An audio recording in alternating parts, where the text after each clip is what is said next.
Hello guys, and today we have some really good news to discuss because finally Ukrainian kinetic drone sanctions will be combined with more new economic sanctions, coming not just from the European Union but also from the United States.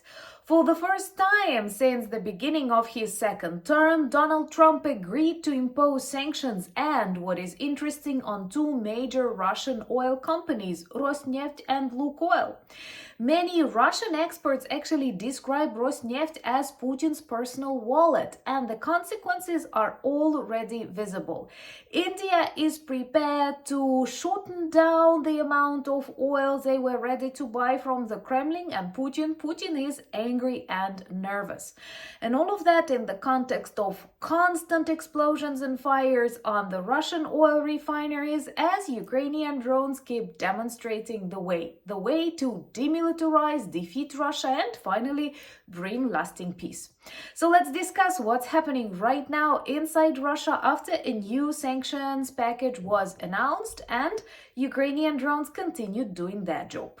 My name is Anna, I'm from Ukraine, I'm in Ukraine, and if you want to see Putin in The Hague, subscribe, we will discuss that on the channel sometime really soon, and please share these videos to spread the truth. Honestly, I was very disappointed when another meeting between Trump and Putin was planned in Budapest, not because I don't want this war to end, everyone in Ukraine dreams about that, but we need to win this war, we need to defeat the evil, otherwise it will only grow bigger and threaten more countries. So learning that the meeting in Budapest was cancelled definitely made us all feel better and more confident that this democratic, freedom-loving world still has chances against the authoritarian regimes of Russia, China, Iran, North Korea that now fight against us. And when Trump spoke with Rutte, who's the Secretary General of NATO and perhaps has a very good influence on the American president, Trump not just announced that Budapest meeting is cancelled, making Orban very disappointed and speeding up the process of his failure on the coming elections, but he also announced a new package of sanctions. And before I continue with these sanctions, I want to ask the European Union, the leaders and people of the European Union that keep pressuring the Kremlin and also constantly give an example to the United States. They also accepted the 19th package of the sanctions against Russia, which included a lot of things, starting from agriculture and finishing with energy companies, and even a rector of one university that developed a program how to avoid sanctions and trick the international world order. So it looks very, ironic that now he will have his own experience to share with the students. Honestly, it's bad that this fraud, this kind of lies is accepted on the educational, cultural level inside Russia, and that's the great problem that we will have to solve too after the collapse of the Putin's regime. And trust me, after new sanctions against Rosneft and Lukoil, this process will speed up. And those of you who know Russian, those of you who sometimes watch the toxic Russian TV, I advise you to check some recent addresses of Putin, and you can clearly see how angry and almost devastated he is because his main sponsors, China, India, are very disappointed and plan to obey the rules because they don't want to lose their money, their influence for the sake of Putin's failed blitzkrieg. So two big companies were seriously sanctioned, and what is interesting, it takes a very long period of time to identify, those outlets, shadow companies that also do the job for Lukoil and Rosneft. Putin himself was very successful in the destruction of the largest Russian companies. We've heard that Gazprom, Rosneft, Lukoil already, at the top of the Russian debtors list in Forbes. Yes, in the Russian Forbes, they publish lists of debtors reflecting the realities of Russia. But with these sanctions, the situation will speed up and grew even worse. Subscribe to witness the collapse of the Russian economy, the collapse collapse of the Kremlin regime and then the collapse of the Russian Federation, and all of that will happen really quickly because big, monstrous, Frankenstein-like empires collapse really quickly, and only those who follow the updates, who know people from this part of the world, who can understand what's happening, because we know their mindset. Unfortunately, we were part of the USSR and we know how to decode the signals. So Rosneft is one of the largest oil companies inside Russia, of course, suffering greatly from the Ukrainian kinetic, I like how people name it, or drone sanctions. And Lukoil is also once a symbol of the Russian wealth and now the symbol of the Russian failure. But I've discovered this interesting fact that Rosneft belongs to one of Putin's best friends, his closest allies for a very long period of time, and even now in this super mad era of the Kremlin gobbling. And some, even inside Russia, describe the head of Rosneft as Putin's personal wallet. So he uses a lot of his resources for his personal needs. And perhaps he will have fewer and fewer possibilities to do so.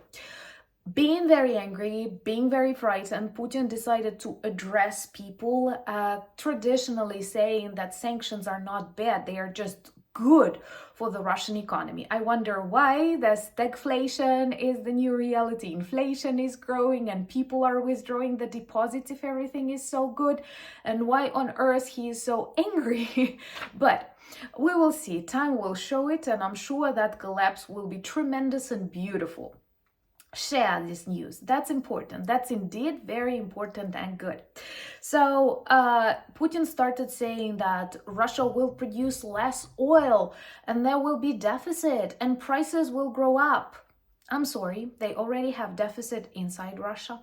They already sell their raw oil abroad to China, to Georgia, because they keep losing their processing facilities inside Russia at a crazy pace. Thumbs up for that, like 40%, I think more destroyed already with the Ukrainian sanctions. But OPEC countries that sense the change of attitudes, that witness the weakness of Russia and their inability to protect strategic sites inside Russia, they see that the Kremlin is a paper tiger and they promise to produce more. And by the way, experts who work in the area of oil forecasted that OPEC countries will produce more oil in 2026. So literally no one but Russia will notice that there is no Russian oil on the market.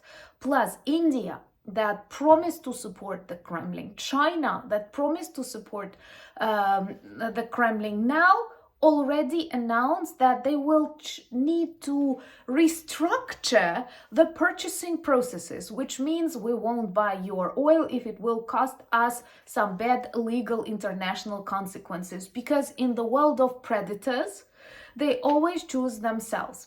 Of course, when we talk about China, Iran, North Korea, India, they are not real partners, they are not allies, they are not friends, they are an axis of evil. And what unites them is this desire to ruin our freedom-loving countries, societies that ask questions, that change presidents, but they will fail here because they are not united by love, respect, friendship. They are united by this, like bloodthirsty attitude.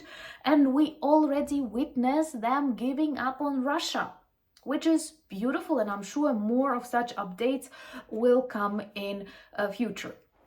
Trump also said that he did not promise Ukraine tomahawks and that it will take 6 months for us to train, and that he will not take any responsibility for Ukrainians shooting any long-range missiles deep inside the Russian Federation. And many are angry that he seemed to have been ready to promise, then he took his promise away. But I personally think that he wants to demonstrate that whatever Ukrainians do inside the Russian area, no matter how deep they will strike, the United States have nothing to do with that.